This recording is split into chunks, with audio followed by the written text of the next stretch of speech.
রেস্টটা তো সেইভাবে হয়নি, কারণ পুরো তো 3 মাস এইদিকে ওকে মানে বেড রেস্ট গেছে, ডাক্তার 1 মাস 2 মাস ধরে কিছুই করা যাচ্ছে না তার কারণে।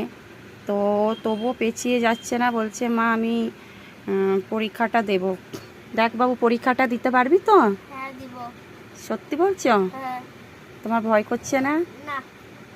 হাতে ব্যথা করবে না আঙুলটা? না। কিভাবে লিখবে? পাশের আঙুলটা দেখিয়ে দাও। এইভাবে লিখবে। আর তুমি আবার ড্রয়িং করবে তো? হ্যাঁ। আপনারা আশীর্বাদ করবেন ও যেন খুব তাড়াতাড়ি সুস্থ হয়ে যায় ঠিক আগের মতো। আর ওর এপ্রিল মাসে 3 তারিখে পরীক্ষা আছে, আশীর্বাদ করবেন ও যেন পরীক্ষাটাও ঠিকঠাক ভালোভাবে দেয়।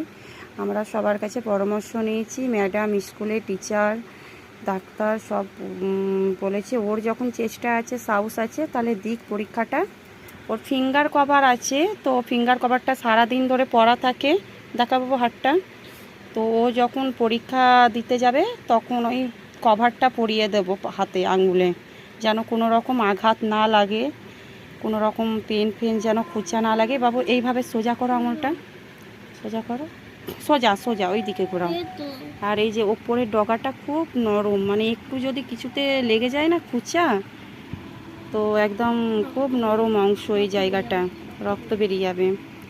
ডাক্তার বলেছে আর নখ বেরোবে না, নখের অংশটা বাদ হয়ে গেছে।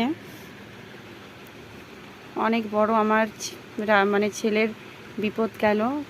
সেই টাইমে আমি আর ভিডিও মানে কিছু বলতে পারিনি, কারণ আমাদের মন মেজাজটা খুব খারাপ ছিল। আমাদের মনে হচ্ছিল শক্তিটাই যেন হারিয়ে গেছে। এটাই আমাদের শক্তি, প্রত্যেকটা মায়ের কাছে তার সন্তান শক্তি।